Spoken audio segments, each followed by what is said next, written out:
Labdien, mīļie skatītāji! Šodien parunāsim par govīm. Jā, par govīm. Ir tā, ka mēs esam pārvākušies lielākā daļa uz lielpilsētām un aizmirsām par gotiņām. Pienu mēs pērkam hipermarketā vai pie zemniekiem tirgū, bet kā tas top, mēs neatceramies. Ir sanācis tā, ka es kādu laiku atpakaļ esmu lasījusi ļoti interesantu grāmatu tieši par govīm.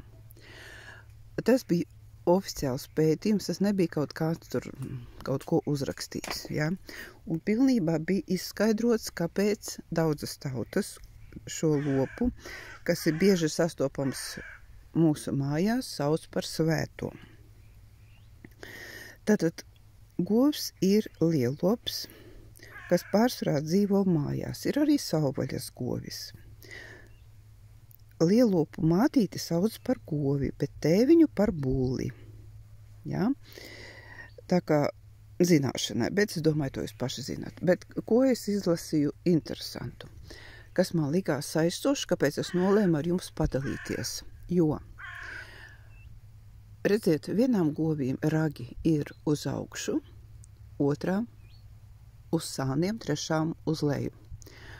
Un šai grāmatā es atradu skaidrojumu. Izrādās, ka govis caur ragi ir tā kā antenas, saņem enerģiju, saņem spēku.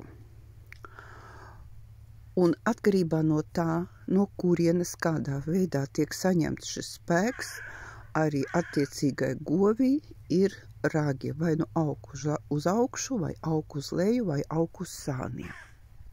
Tas pēc būtības neko vairāk nenozīmē. Gotiņa pēc savas būtības ir laikam svēts lops. Kāpēc viņi tā nosaukuši?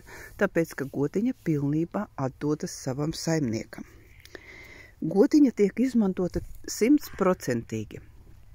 Tātad, kad gotiņā ir atnesusies, viņai parādās pieniņš, un pieniņu gotiņa atdot vienam cilvēkam, parasti vienam vai diviem. Un nav tā, ka mēs ieraugam gotiņu un mēs gribam pieniņu, aiziesim, paslauksim un mums būs pieniņš. Nedabūsiet jūs ne gotiņu, ne pieniņu. Tātad gotiņa pazīst to cilvēku, kas viņu slauc, un viņa šo cilvēku mīl.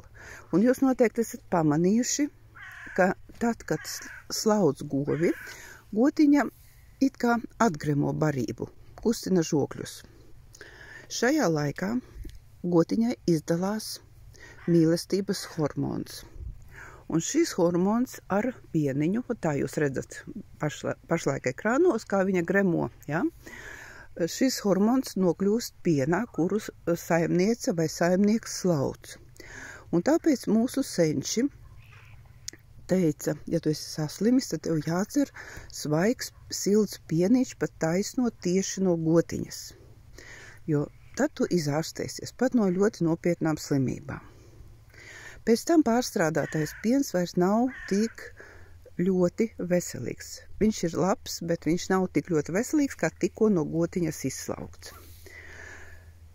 Tad pēc tam, ka mēs gotiņu esam vairākus gadus turējuši, viņa palikusi veca, mēs viņu nokaujam. Mēs izmantojam gotiņas ādu, taisam dažādas mantas, mēs apēdam gotiņas gaļu, mēs pārstrādājam kauli.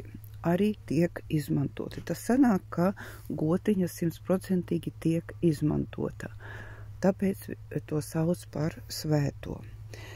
Ir arī valstis, kur govs ir oficiāli pasludināta par svēto. To nedrīkst kautē, nedrīkst traucēt, tā ir visādas tiesības.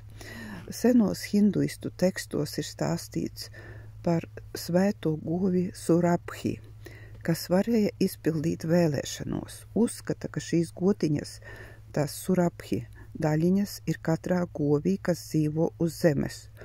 Un, ja palūksi, katra govs kādu vēseli varēs to izpildīt.